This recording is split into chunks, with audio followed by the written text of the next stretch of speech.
The situation in Iraq and this whole region is at a critical juncture, described as being on a knife edge. But why and how did we get to this point, and what are the likely scenarios? The Israeli bombardment of Gaza and the American support of it is a big aggravating factor in a string of nearby countries. Listen to this Islamic cleric from one of the Iraqi armed factions. When America uses its veto to allow Israel to carry on attacking Gaza civilians, we cannot just watch and do nothing.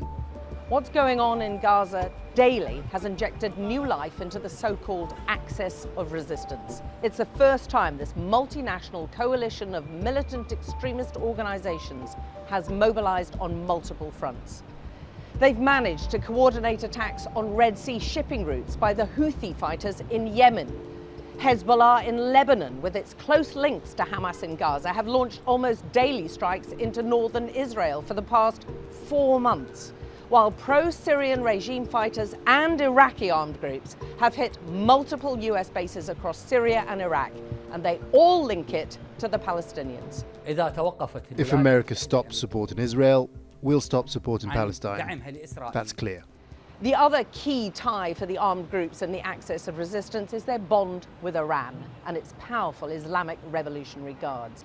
The fighters from all the groups are funded, trained, and get weapons supplies and support from the Iranian Quds forces, as well as vital intelligence.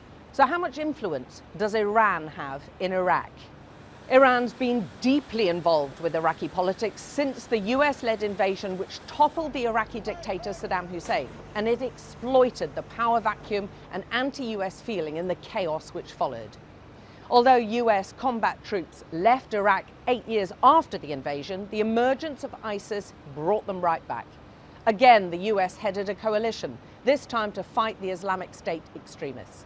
ISIS had taken over Iraq's second largest city, Mosul, and looked poised to capture the capital, Baghdad.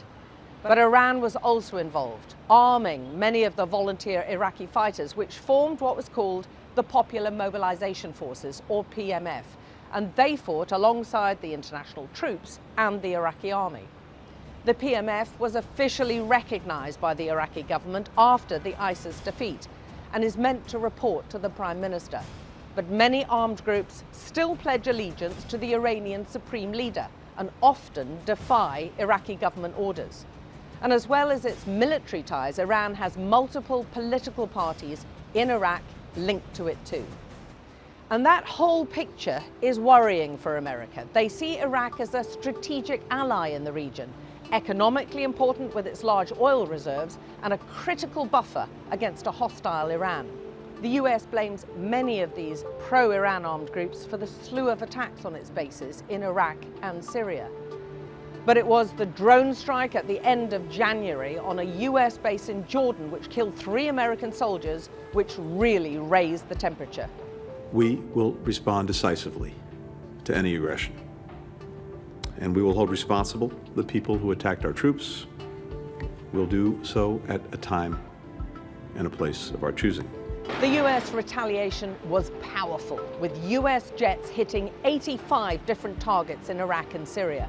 A few days later, they launched a drone strike in Baghdad, killing a Kataib Hezbollah commander, the group blamed by Washington for most attacks against its bases.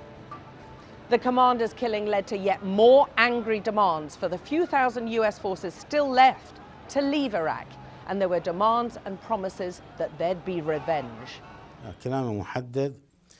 I am very clear. Any place used to attack Iraqi people and Iraqi land is considered an enemy. Any hostile action from these American bases spread across the region will get a response from us. There has been a dramatic escalation in the strikes between the Iraqi-based armed groups and the US forces here. And with each one, the risks of all-out war rises too. The real challenge will be reining in the armed groups who are powerful, twitchy, and maybe beyond controlling by any nation.